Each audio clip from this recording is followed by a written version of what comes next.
하나님의 말씀은 누가복음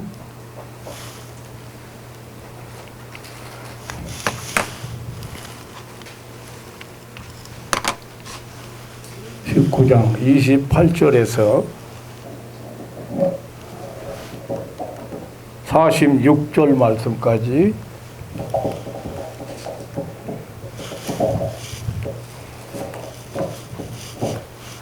그리고 참고는 마태복음 21장 1절로 15절까지 두 가지 내용이 비슷한 내용입니다. 대독해 드리겠습니다. 예수께서 말씀을 하시고 예루살렘을 향하여 앞서서 가시더라. 감나무지라는 산에 벳바게와 베다니에 가까이 왔을 때에 제자들 중 둘을 보내시며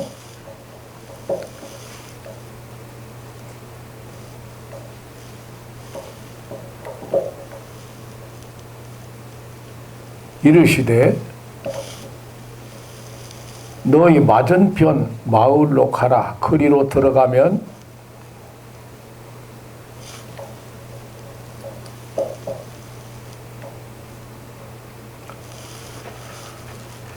아직 아무 사람도 타보지 않은 나귀 새끼에 매여 있는 것을 보리니 풀어 끌고 오너라. 만일 누가 너희에게 어찌하여 푸느냐 묻거든 이렇게 말하되 주가 쓰시겠다 하라 하시매 보내심을 받은 자들이 가서 그 말씀하신 대로 만난지라. 나귀 새끼를 풀 때에 그 임자들이 이르되 어찌하여 나귀 새끼를 푸느냐 대답하되 주께서 쓰시겠다 하고 그것을 예수께로 끌고 와서 자기들의 겉옷을 나귀 새끼 위에 걸쳐놓고 예수를 태우니 가실 때 저희가 자기의 겉옷을 길에 펴더라. 이미 감람산에서 내려가는 편까지 가까이 오심에 제자들의 온 무리가 자기의 본 바 모든 능한 일을 인하여 기뻐하며 큰 소리로 하나님을 찬양하여 가로되 찬송하리로다. 주의 이름으로 오시는 왕이요 하늘에는 평화요 가장 높은 곳에는 영광이로다 하니 무리 중에 어떤 바리새인들이 말하되 선생이요 당신의 제자들을 책망하소서 하거늘 대답하여 가라사대 내가 너희에게 말하노니 만일 이 사람들이 잠잠하면 돌들이 소리 지르리라 하시니라. 가까이 오사 성을 보시고 우시며 가라사대 너도 오늘날 평화에 관한 일을 알았다면 좋았을 뻔하였거니와 지금 내 눈에 숨기었도다. 날이 이룰지라 내 원수들이 토성을 쌓고 너를 둘러 사면으로 가두고 또 너와 및 그 가운데 있는 내 자식들을 땅에 메어치며 돌 하나도 도리에 남기지 아니하리니 이는 권고받는 나를 네가 알지 못함을 인함이니라 하시니라. 여기까지만. 네. 계속해서 48절까지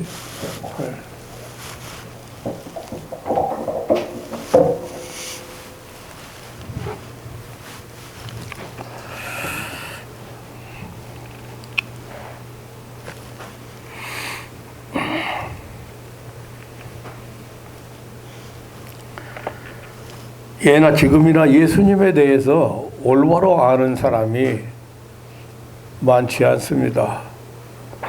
우리 성도들 중에도 우리 신학생들 중에도 귀독론이라고 그래서 예수님은 어떤 분인가, 예수님이 누구신가, 그리고 예수님의 사명은 무엇인가, 뭐 이런 신학을 합니다마는 예수님에 대해서 바로 알지 못하는 사람들이 많이 있는 것 같습니다.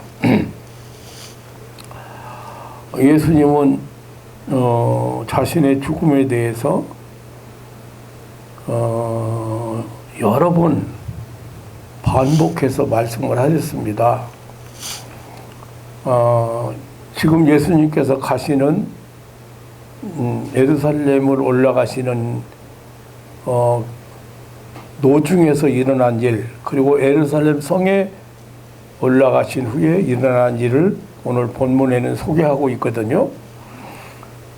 그러니까 예수님께서 예루살렘에 올라가시면은 장로들과 대제사장들과 서기관들에게 많은 고난을 받고 죽임을 당하고 제3일에 살아나야 한다고 이런 말씀을 여러 번 했는데, 지금 이제 그 예수님의 마지막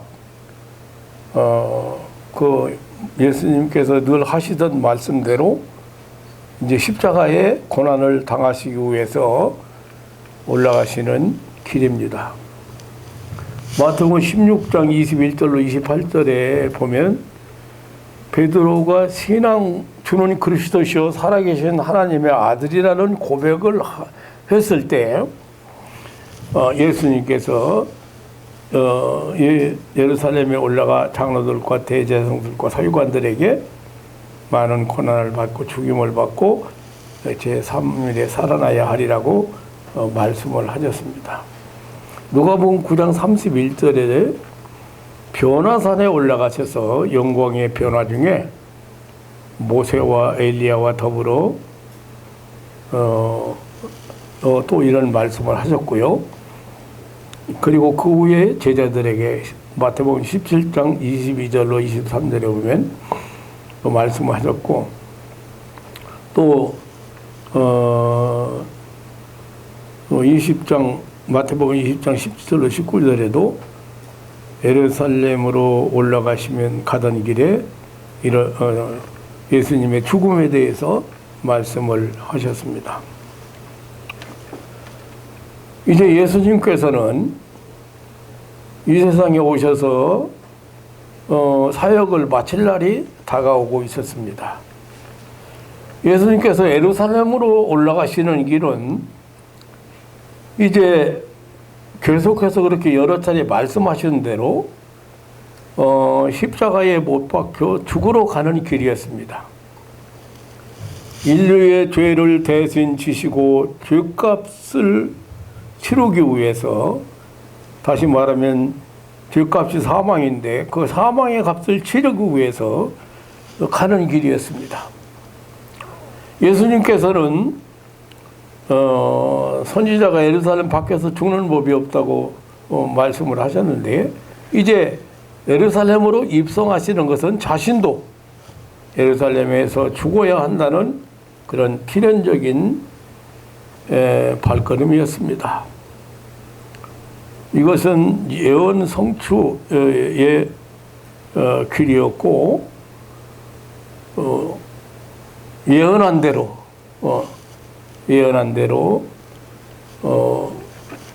그 예언이 성취되는 예루살렘 상경길이었습니다.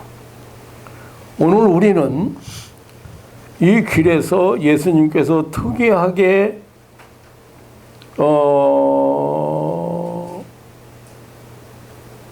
그 예루살렘에 올라가시는 입성하시는 모습을 보면서 특이하게 다른 사람 우리가 이해할 수 없는 그런 모습을 보면서 함께 은혜를 나누고자 합니다. 예수님께서는 예루살렘에 올라가시기 위해서 베다니를 출발을 하셨거든요. 근데 오시는 길에 그 벳바게라고는 마을을 지나게 되었습니다. 그 예루살렘 성 그 가까이에 감람산 근처에는 베단이라는 마을이 있었고, 거기서 예루살렘 쪽으로 오다 보면은 벳바게라는 동네가 있었습니다. 그때 예수님은 제자들에게 두 사람을 그 벳바게 마을로 보내시면서 마을에 들어가면 아직 사람이 타보지 않은 나귀새끼가 매어 있을 것이다. 근데 그것을 끌고 오라는 것이에요. 그럼 만일 누가 왜 응? 왜 나귀를 끌고 남의 나귀를 끌고 가냐고 묻거든. 주가 쓰시겠다 하라. 그러면 보내줄 것이다.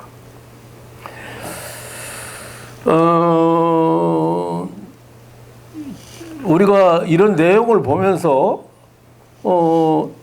왜 하필 말을 꺾고 오라든지 나귀도 어미 나귀를 꺾고 오라든지 그렇게 않고 나귀 새끼를 끌고 오라고 하시고 또 아직 사람이 타보지 않은 나귀를 나귀를 끌고 나귀를 타고 예루살렘에 입성하셨는지 또 주인한테 허락을 받지도 않고 무조건 끌고 오라.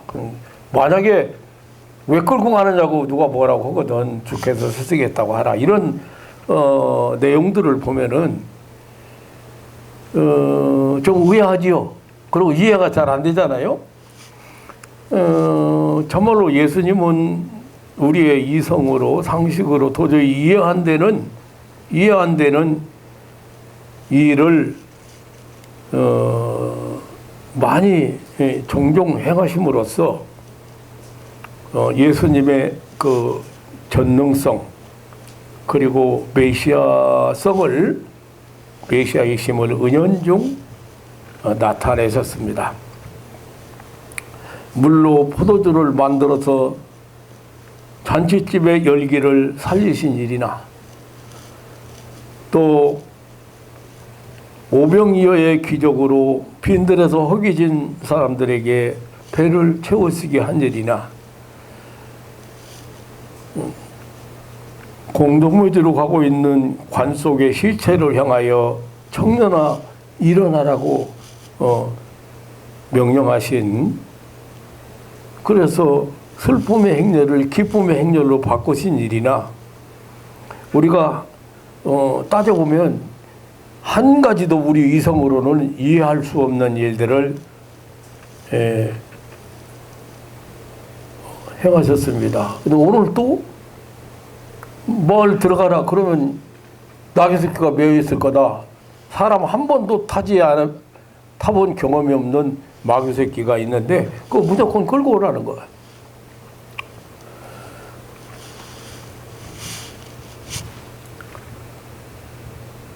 예수님께서 그 자신이 누구인가를 보여주셨고 또 하나님 나라의 비밀을 보여주신 그런 신령한 세계의 얘기를 우리가 이성으로 이해할 수가 없다고 생각이 됩니다. 나귀 새끼를 이제 끌고 왔거든요. 제자들은 겉옷을 벗어서 나귀 등에 깔고 예수님을 나귀 위에 타게 하셨습니다. 그때 예수님을 따르던 제자들과 수많은 군중들은 겉옷을 벗어서 길에 깔고 종려나무 가지를 흔들면서 호산나 다윗의 자손이라고 외치면서 열광했습니다. 그 무리들은 예수님께서 행하신 그 많은 기적을 체험했고 본 사람들입니다. 소경이 눈을 뜨고 중풍병자가 일어나고 귀신들이 쫓겨가고 오병이어의 기적을 맛본 사람들입니다. 베다니에서 죽은 나사로를 살린 사실을 목도하고 또 그 소식을 들었던 사람들이었습니다. 저들은 나귀 새끼를 타시고 예루살렘으로 입성하시는 주님을 보고 기뻐했습니다. 큰 소리로 하나님을 찬양했습니다. 주의 이름으로 오시는 왕이여, 하늘에는 평화요 가장 높은 곳에는 영광이로다라고 외쳤습니다. 이것은 분명히 왕의 행차를 가리키고 있습니다. 왕께서 입성하시는 모습을 보여주고 있는 것입니다. 예수님의 예루살렘 입성은 왕의 행차였고 왕의 입성이었습니다. 예수님은 참으로 왕이십니다. 스가랴서 9장 9절에 보면 내 왕이 임하나니 그는 공의로우시며 구원을 베풀며 겸손하여서 나귀를 타라니라고 예언한 그 예언 성취였습니다. 예수님은 우주 만물의 왕이십니다. 마태복음 28장 18절에 하늘과 땅의 모든 권세를 받았다고 했습니다. 그러므로 모든 피조세계는 예수님의 그 오미로운 그 통치 앞에 복종하는 것입니다. 바람도 바다도 그리고 그 무엇도 예수님의 말씀 앞에 복종하는 것입니다. 예수님은 신령한 세계의 왕이십니다. 하나님 나라의 왕이십니다. 예수님은 빌라도 앞에서 나는 세상 나라의 왕이 아니라고 했습니다. 내 나라는 이 세상에 속한 것이 아니라고 했습니다. 요한복음 18장 36절입니다. 그러면서 나는 왕이라고 확실하게 단호하게 말씀하셨습니다. 예수님은 승리의 왕이십니다. 마태복음 21장 7절로 8절에 보면 수많은 군중들이 종려나무 가지로 햇볕을 가리우고 길바닥에 겉옷을 벗어 깔았습니다. 이것은 승리하고 개선하는 왕께 돌리는 백성들의 환영 행위를 나타내는 것입니다. 과연 예수님은 승리하신 왕이십니다. 예수님은 세상을 이긴 왕이시고 사단 마귀를 이긴 왕이시고 죄와 사망을 이긴 왕이신 것을 믿으시기를 축원합니다. 예수님은 평화의 왕이십니다. 예수님은 나귀 타고 입성하셨습니다. 나귀는 평화의 상징이라고 합니다. 그래서 그 전마 그런 말을 타고 이렇게 입성하시는 것이 아니고 이 평화의 상징인 나귀를 타고 입성하셨습니다. 예수님 자신이 평강이었습니다. 그리고 온 백성에게 미칠 좋은 소식을 가지고 오신 평화의 왕이십니다. 평강의 왕이 평화의 성 예루살렘에 입성하고 있습니다. 예수님은 피로 얼룩진 그런 전쟁할 때 사용하는 말을 타고 예루살렘에 오시지 않았습니다.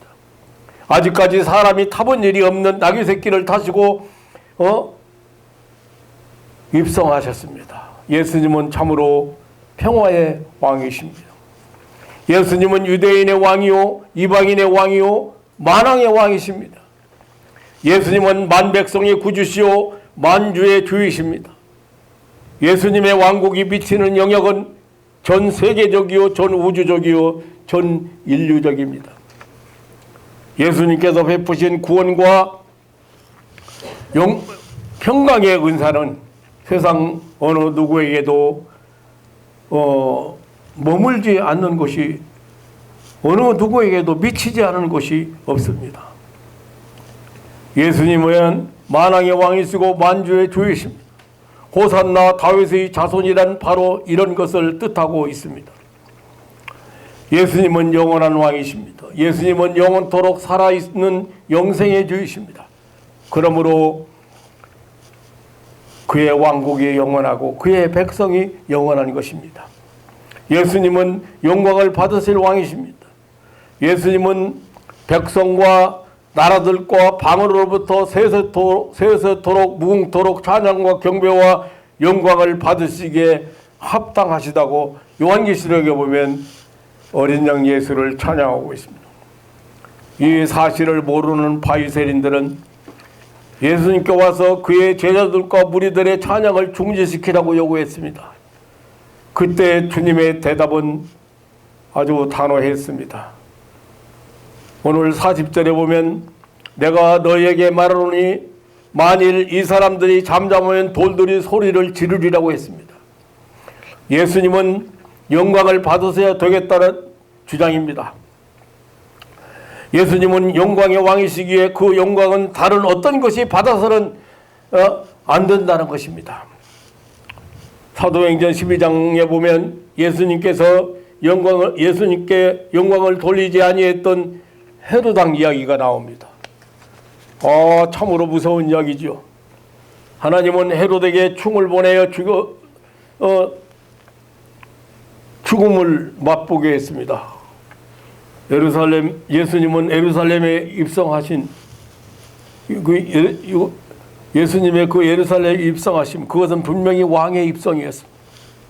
인류의 죄를 대신 지시고 대속의 십자가를 지시려고 입성하신 그 길은 분명히 사망의 권세를 깨뜨리시고 생명의 부활을 온 인류에게 선언하실 새 왕의 입성이었습니다.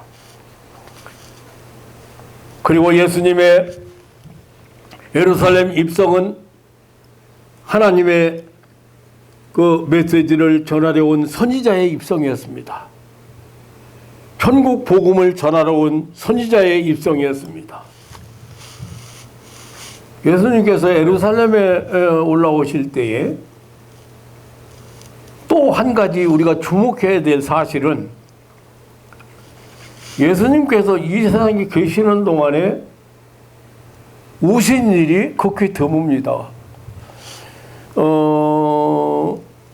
누가복음 19장 41절에 보면 예수님께서는 예루살렘 성 가까이 오셔서 예루살렘 성을 보시면서 눈물을 흘리셨다고 했습니다. 아마도 감람산에서 내려오시던 길인 것 같습니다. 예수님은 성경 기록에서 우신 일이 3번 있었습니다. 요한복음 11장 35절에 보면 나사로의 무덤 앞에서 눈물을 흘리셨습니다. 거기 눈물을 흘렸다는 단어를 보면은 다쿠르오라고 하는 단어인데요. 그 눈물은 조용히 흘러내리는 눈물이었습니다. 오늘 본문 41절에 예루살렘 성을 보시면서 우셨다는 것은 크라이오라고 하는 단어인데요. 소리를 내어 슬피 우는 것을 뜻합니다. 그런데 히브리서 5장 7절에 겟세마네 동산에서 기도하시면서 우신 최후의 울음이 있어요. 그 울음은 크라소라는 단어를 써서 통곡이죠. 통곡. 그러니까 똑같이 울었다고 하지만 이렇게 조용히 흘러내리는 눈물을 조용히 흘러내리는 다쿠르오, 그리고 오늘 본문에 크라이오, 그 슬피, 아주 슬픈 울음, 슬피 우는 것. 예수님께서 그 겟세마네 동산에서 최후에 우신 그런 크라오, 통곡. 그런데 오늘 크라이오, 예수님께서 성을 보시고 오셨다. 크라이오 하셨다. 42절에 평화에 관한 일을 모르고 있기 때문이라고 했습니다. 원래 예루살렘이라는 이름 자체가 평화라는 뜻이에요. 여러분 살롬 그러죠? 예루살롬이에요. 그러니까 이 평화라는 뜻인데요. 평화, 화평이라는 뜻인데 이 평화는 바로 구원이었습니다. 저들은 평화의 왕 메시아를 기다리면서도 지금 그 왕이 입성하시는데도 그를 모르고 있다는 사실 때문에 우셨다고 말해요. 아니, 저들이 그 평화의 도성 예루살렘에서 평화의 왕을 십자가에 매달려 죽을 것을 내다보시고 주님은 우셨습니다. 지금 예수님은 인류의 대속을 위하여, 아니 이제 며칠 후에 십자가에 고난의 죽음을 위해서 예루살렘에 올라가시는 길이었습니다.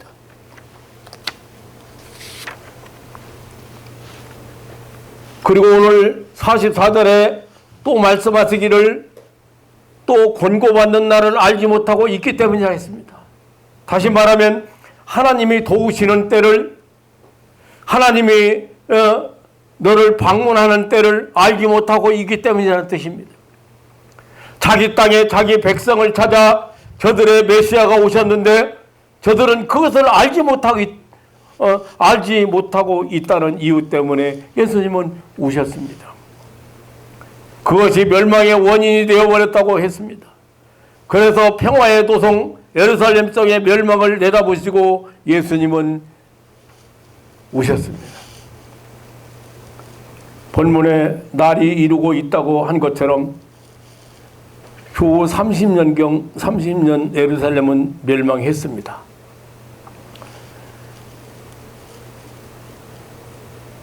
오늘 43절로 44절에 내 원수들이 토성을 쌓고 너를 둘러 사면으로 가두고 너와 및 그 가운데 있는 내 자식들을 땅에 메어치며 돌 하나도 돌 위에 남기지 아니할 것이라고 말씀을 하셨는데 주 30년 그 말씀대로 완전히 예루살렘은 멸망했습니다.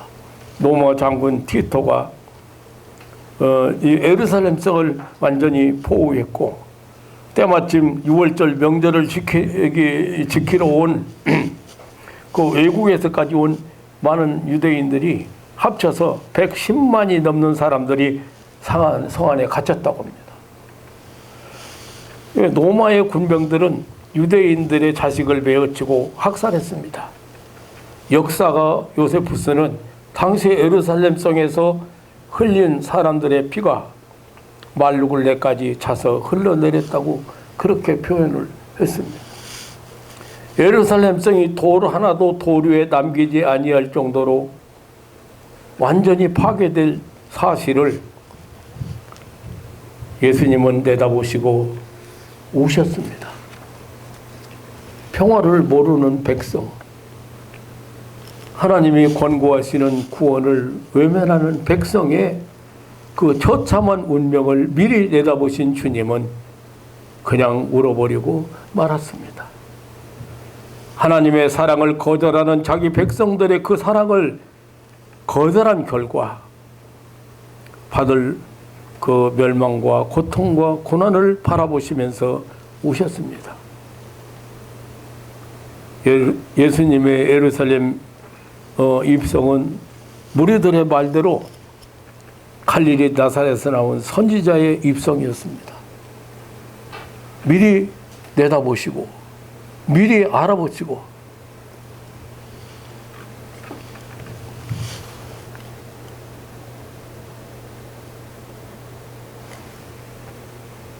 이 얘기를 하다 보니까 생각나는데 제가 목회를 하면서 가든 처치를 꿈꾸면서 교회가 이제 상당히 큰 교회로 성장을 했습니다. 1년에 97년도, 98년도에 2억 2천 예산을 세운 큰 교회였습니다.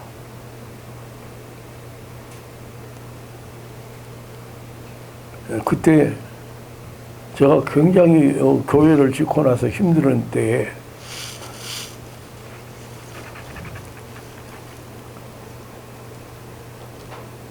교인들이 다 등 돌렸습니다. 목사의 말을 믿어주지도 않고 따라주지도 않고.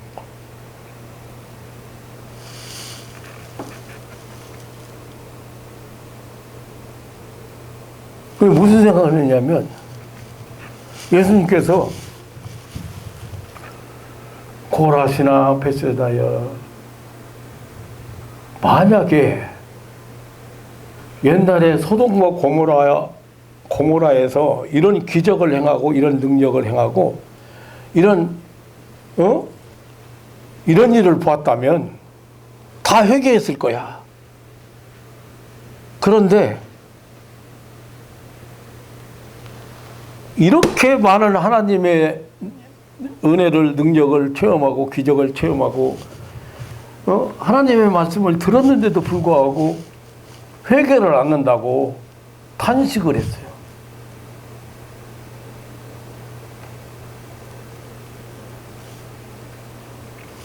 그런데 저도 사실은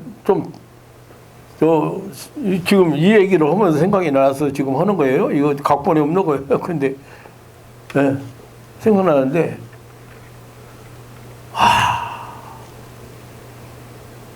이렇게 눈앞에서 죽는 사람이 일어나고 암 환자가 일어나고 안진뱅이가 일어나고 눈앞에서 그렇게 보고 내 손 안 거친 사람이 있는가? 과연 여러분들 중에 얼마나 가난하고 얼마나 병들고 얼마나 힘들 때 만나서 어떤 사람은 억대가 되고 어떤 사람은 가게가 도개석 되고 그런 정도로 성장을 시켰는데 어떻게 이렇게 목사를 답답하게 만든 목사로 외면하는가?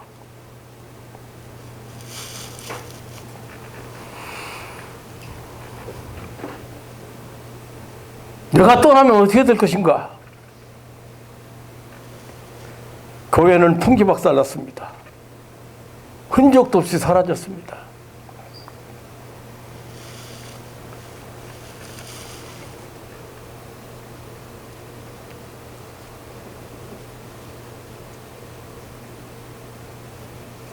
근데 예수님께서 예루살렘 성 쳐다보시면서 그럼 소리내어 오셨죠.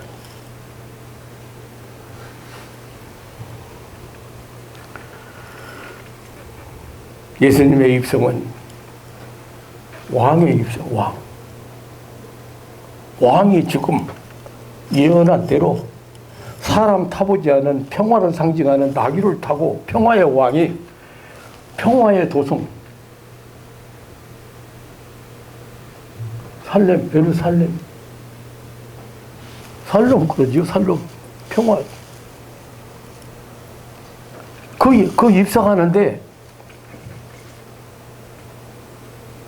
그나마 애들이 소리 지르고 애들이 호산나 하고 그러는데 그것을 당신 듣잖아. 당신 빨리 저거 못하게 하라는 거예요.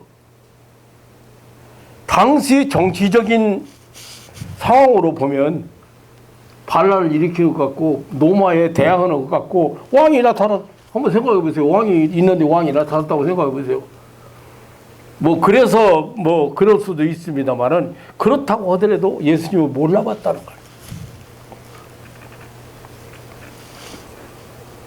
아주 처참하게 티토 장군의 그 노마 티토 장군이 주 30년 예수님 사역 마치고 예수님의 탄생과 함께 주전 주후 그러죠. 그러니까 예수님이 탄생한 전을 BC Before Christ 그리고 예수님 탄생 이후로 아노 도미니 그 예수님 다 주전 주후로 나눠 있는 거예요. 지금 우리가 사용하고 있는 2022년이 뭐예요? 주후요, 주후. 예수님 탄생 후 2022년 됐다 그 말이야. 30년에 예루살렘 그냥 처참하게. 지금 예루살렘 가면 그 동공의 벽이라고 성상 것이 남아 있잖아요. 그거 붙들고 많이 사람들이 오는 거예요.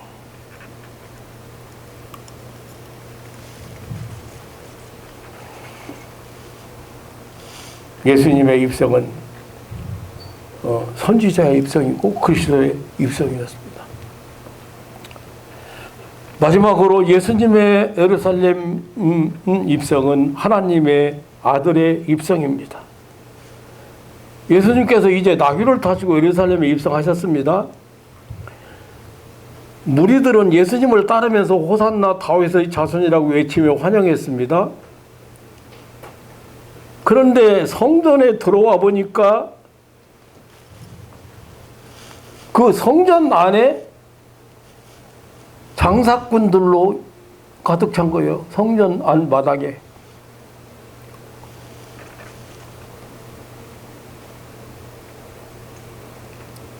그러니까 강도의 구릴이라고 그렇게 표현을 했는데 이 성전 안에 그 장사터로 변해버린 성전 안을 보면서 예수님이 의문하셨어요. 성전 안에서 매매하는 자들을 내어 쫓았습니다.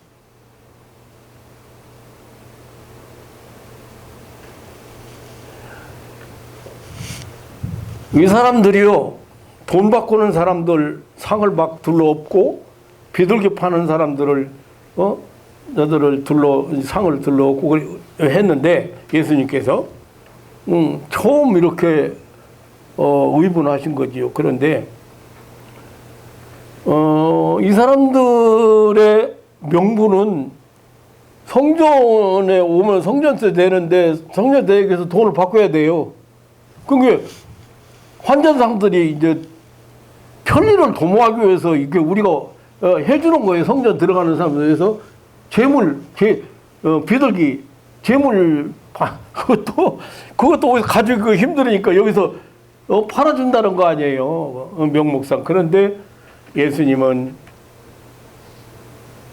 나의 아버지 집은 이 성전은 나의 아버지 집이다. 나의 아버지 집은 만민의 기도하는 집이라고 오늘 49절의 말씀입니다. 아니 누가복음 2장 49절, 마태복음 21장 13절, 이사야서 56장 7절 이런 말씀 보면은 그런데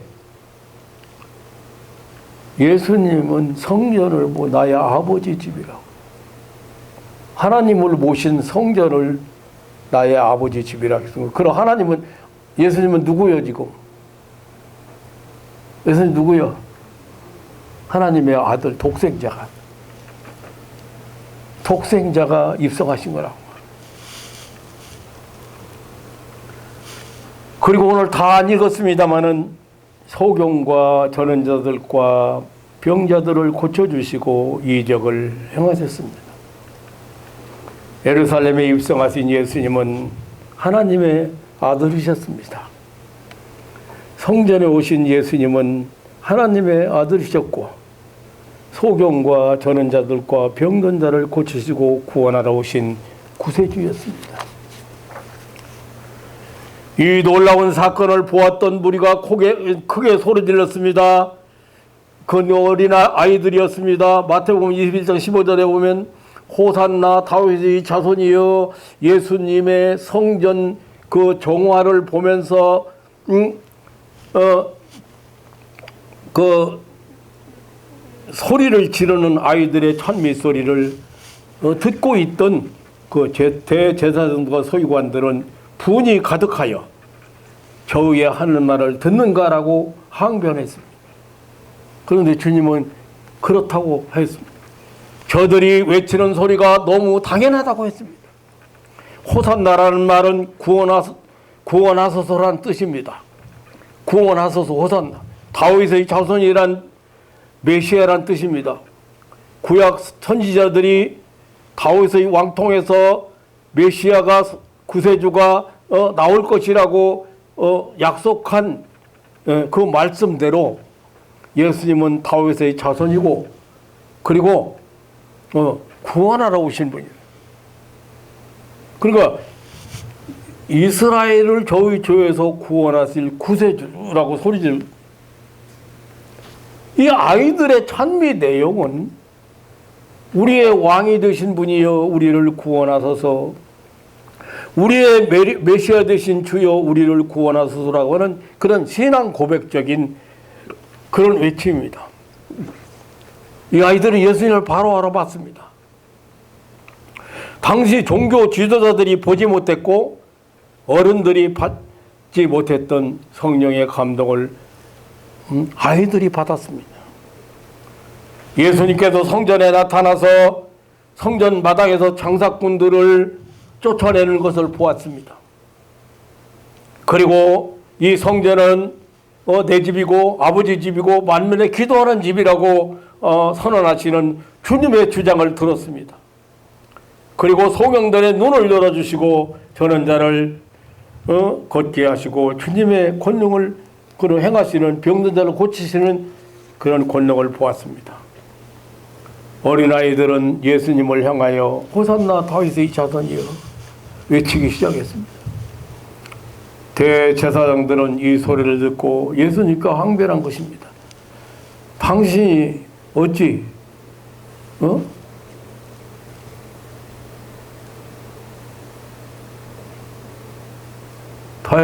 하나님 호산나 다윗의 자손인가 그런 항변이지요.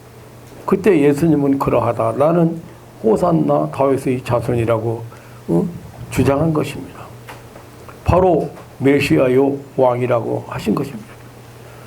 마태복음 20장 16절에는 예수께서 가라사대 그렇다. 어린 아기와 젖먹이는 이의 입에서 나오는 찬미를 온전케 하셨나이다 함을 너희가 읽어본 일이 없느냐. 시편 8편 2절을 인용한 대답입니다. 이것은 메시아 예언 성취에 어린이들도 동참하고 있는 사실을 나타내고 있습니다. 그렇습니다. 예루살렘에 오신 예수님은 메시아로서 상경하셨고 예언대로 오신 것입니다. 예언 성취하신 것입니다. 어린아이들을 통하여 메시아이신 예수님을 증언하고 있습니다. 사랑하는 성도 여러분, 예수님은 예루살렘에 오셨습니다. 한 번도 타본 일이 없는 나귀 새끼를 타시고 오셨습니다. 예수님께서 생애 최후로 예루살렘의 성전에 오시는 것입니다. 구약 예언 성취의 상경이었습니다. 자기 성에 자기 백성을 찾아 왕의 오심이었습니다. 만왕의 왕, 은총의 왕, 승리의 왕, 평화의 왕, 영원한 왕의 오심이었습니다. 그럼에도 이스라엘 백성들과 지도자들은 그 왕의 입성을 몰랐습니다. 아니, 외면했습니다. 평화를 거절했습니다. 하나님의 권고, 하나님의 도우심을 거절했습니다. 하나님의 역사하심을 권고했습니다. 그래서 자기 땅, 자기 성에 자기 백성을 찾아오신 그 백성의 왕이요 선지자는 울었습니다. 자기 백성의 불신앙이 받을 무서운 재앙의 앞날을 내다보고 울었습니다. 백성의 슬픔 때문에, 백성의 아픔 때문에, 백성의 파멸 때문에 울었습니다. 저는 교회를 사직하기 얼마 전에 마지막 일주일 동안 우리 함께 기도하자고, 너무 제가 힘듭니다. 기도하자고 선언을 하고 기도를 시작했는데 마지막 날 주일 아침에는 부목사도 안 나왔습니다.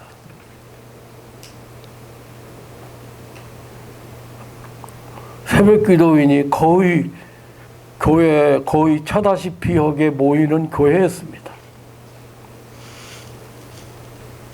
통곡했습니다.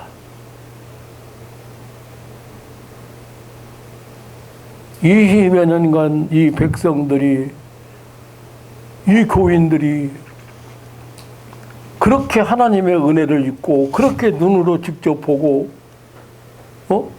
그렇게 많은 것을 체험했는데, 마지막 하나님이 보낸 선지자, 하나님의 사람 일꾼을 거부하는 것은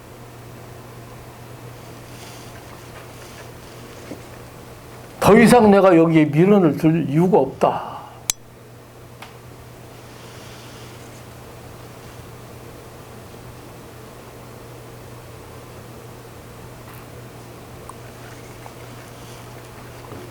교회 직원이 10여 명 되는데 내어간만 와봐요. 20명 아니에요.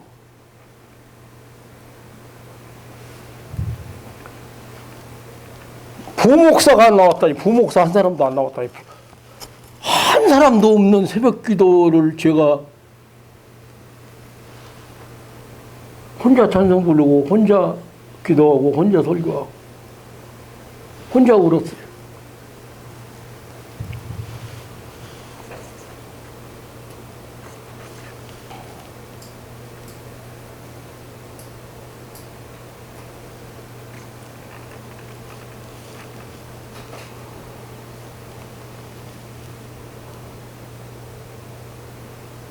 자기 땅, 자기 성, 자기 백성을 찾아오신 그 백성의 왕이요 선지자는 통곡했습니다. 그러나요.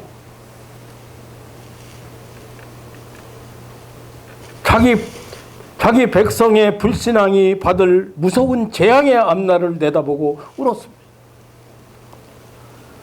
백성의 슬픔 때문에, 백성의 아픔 때문에, 백성의 파멸 때문에 울었습니다.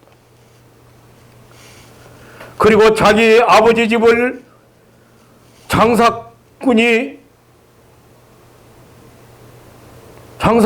마당이 되고 마당으로 만들어버린 모습을 보고 심히 분노하셨습니다. 호산나 다윗의 자손이 울기도 하시고 의분도 하셨습니다. 나사렛에서 나온 선지자 예수님이 울기도 하시고 의분도 하셨습니다. 이제 주님은 예루살렘 성이 아닌 예수님이 그 지상 왕국인 예수님이 세우신 교회에 오시고 그리고 그의 피로 인을 치신 우리 마음 성전에 오신다는 사실입니다. 그렇게도 많은 기적, 그렇게도 많은 교훈의 말씀으로 헤아릴 수 없는 은혜로 찾아오시는 주님, 그 주님을 울게 하는 교회나 그 주님을 울게 하는 심령이 되어서는 안 될 것입니다. 물론 주님께서 분노하셔도 안 될 것입니다.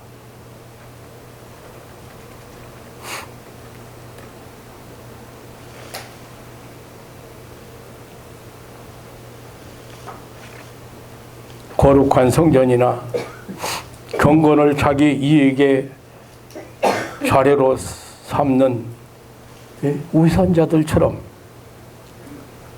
종교적 위선자들처럼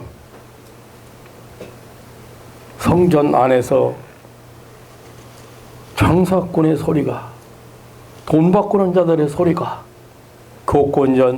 교권주의자들의 소리가 들려서는 안 될 것입니다. 진정 우리는 평화에 관한 일을 알고 있는지, 그리고 하나님의 사랑의 권고를 간직하고 있는지, 성도로서 하나님의 성전된 자로서 찬양과 감사만 넘치는 그런 성도들이 되시기를 주님의 이름으로 축원합니다. 아주 많은 성도들이 지난날에 생애의 죄에 대해서 사함받고 그 사함받은 사죄의 확신 속에서 그런 신앙인의 삶을 살려고 생각을 하지요. 하나님만이 죄를 사하실 수 있고, 그리고 이 사죄의 은총은 예수 그리스도를 통해서 받는다고 하는 것도 다 알고 있습니다. 그러나 신앙 생활을 시작되면서부터 자신들의 힘으로 살아야 한다고 생각을 합니다.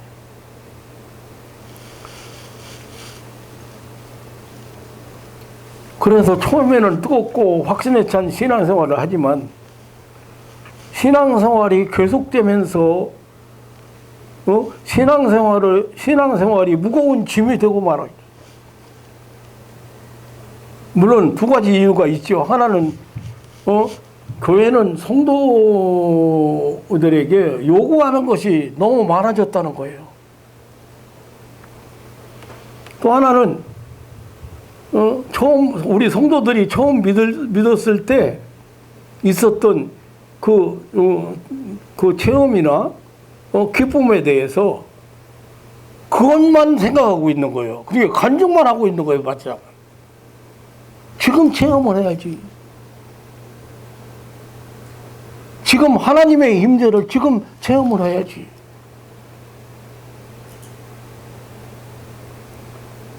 지금 오시는 주님을 영접해야지.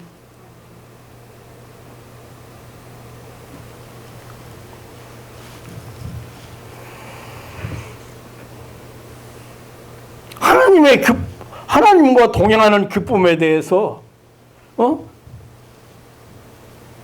하나님의 그 임재에 대해서 아무것도 없고 또 모르고 있습니다. 너무나 빨리 이런 애를 잊어버리고 그 체험을 하나님의 성령의 체험을 잊어버리고 그 빈자리를 행위로 채우려고 노력하기 때문에 신앙생활은 점점점 피곤하게 만들고 무거운 짐이 되는 것입니다. 그래서 교회에서 전도 활동이나 하고 봉사일이나 하고 헌금 드리는 거, 그리고 그 외에 기도회에 참석하는 거, 그런 교회 행사에 참석하는 거, 그걸로써 신앙생활을 대체하거나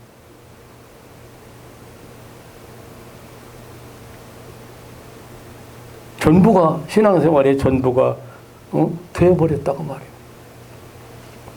신앙생활은 찾아오신 주님을 모신 삶입니다. 주님과 동행하는 삶이 신앙생활.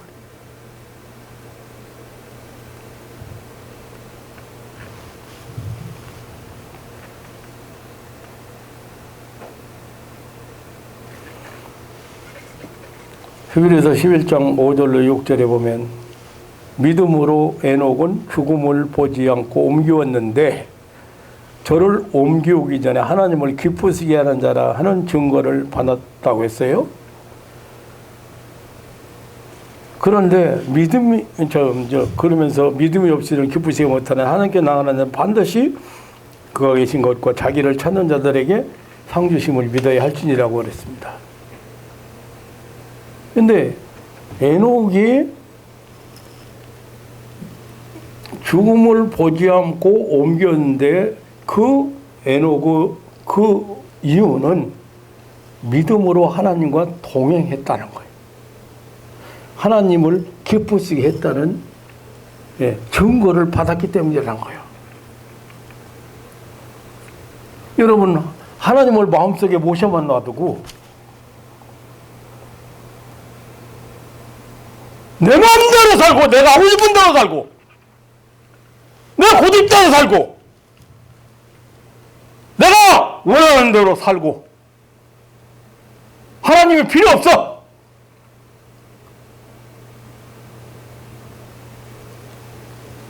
하나님을 마음에 모셨으면 그 하나님 앞에 물어보고 하나님의 뜻을 따라 살 생각을 하고 인도에 따라 살 생각하고 하나님과 동행하는 삶을 살아야 됩니다.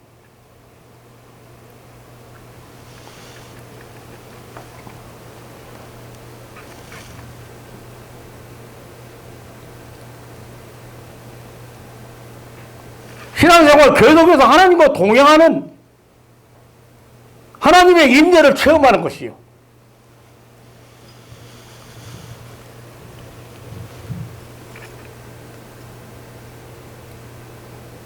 그렇지 않고 믿음으로 살지 않고 하나님의 인정받을 수 있는 행위는 하나도 없습니다. 인간이 행할 수 있는 가장 선한 행위라도 믿음이 없고 하나님의 뜻이 아니면 하나님의 의에 전혀 이룰 수가 없습니다. 과거에 하나님에 대한 믿음이 아무리 좋았을지라도 그 믿음이 생애가 끝날 때까지 계속 증가하지 않으면 아무런 유익이 없습니다.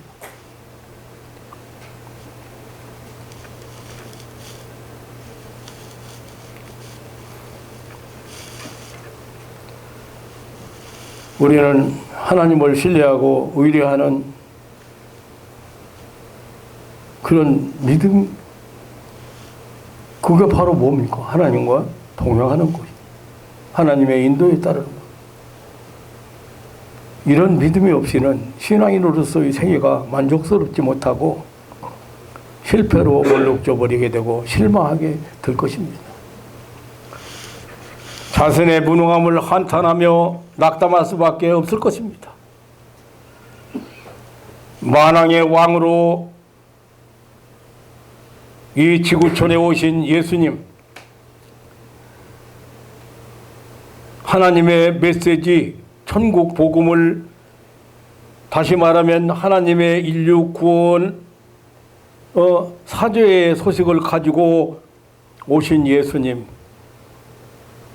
하나님의 독생자로 오신 예수님을 믿고 영접하고 그 확신 속에 살 때에 영적 싸움에서 계속 승리하고, 그리고 하나님을 기쁘시게 하는, 환영하는, 영접하는 그런 삶을 살게 되는 것입니다. 예수님의 예루살렘 상륙길은 확실하게 다윗의 자손 인류를 구원할 구세주의 상경길이었습니다. 하나님께서 약속하신 세상에 오신 독생자의 상경길이었습니다. 사랑하는 성도 여러분, 이제 4월 달에 예수님의 고난일도 있고 부활주일도 있고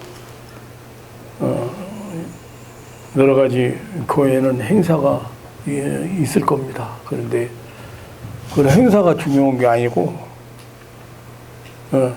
올바로 알고 올바로 믿는 게 중요하고, 그리고 아무리 과거에 은혜 많이 받았으면 뭐합니까? 성도들이 거기에 그냥 그거 묻혀서 살으려고 들어요? 아니에요. 현실적으로 지금 현재 내가 하나님의 인도함을 받는가, 하나님의 도움을 받는가, 하나님의 권고하심을 거절했다.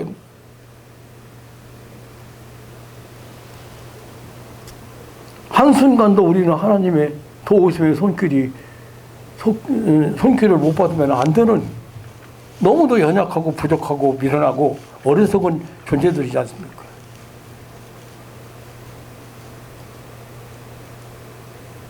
오늘 예수님의 예루살렘에 올라오시는 모습을 통해서 예수님의 누구신가를 우리는 다시 한번 이렇게 확인하고, 또 우리의 신앙생활을 오신 예수님을, 지구촌에 오신 예수님을 어떻게 알고 믿고 대우하는가를 생각해 보았습니다. 지금도 변함없이 찾아오시는 말씀을 통해서 찾아오시고, 여러 가지 은사를 통해 찾아오시고, 여러분들이 기도할 때마다 주시는 응답을 통해서 찾아오시는 주님, 영원히 찬송하고 감격하는 신앙인들 되시기를 주님의 이름으로 축원합니다. 하나님 아버지, 오늘 이 아침에도 우리는 평화의 도성 예루살렘 성전에 올라오시는 예수님의 모습을 돌아보면서 많은 것을 깨닫게 됩니다. 이렇게 지금도 이 교회에 찾아오시고 우리 심령 속에 찾아오시는 주님을 우리는 어떻게 영접하는지, 그리고 어떻게 동행하는지 돌이켜 보았습니다. 하나님 아버지, 사랑하는 가족들에게 더 큰 믿음, 더 큰 확신 주시고, 우리 예수님과 동행하는 삶을, 그래서 이 세상에서 절대 악한 것에게 지지 않고 싸움에 승리하는 그런 승리자들, 내 힘으로 승리하는 것이 아니고, 내가 승리자가 아니고 예수님께서 승리의 왕이시기 때문에, 그 승리의 왕이 나와 함께하기 때문에 확신 갖고 승리자들이 되고 항상 하나님을 기쁘시게 하는 그런 여호와 니시의 신앙인들 되게 하옵소서. 예수님의 이름으로 기도하옵나이다. 아멘.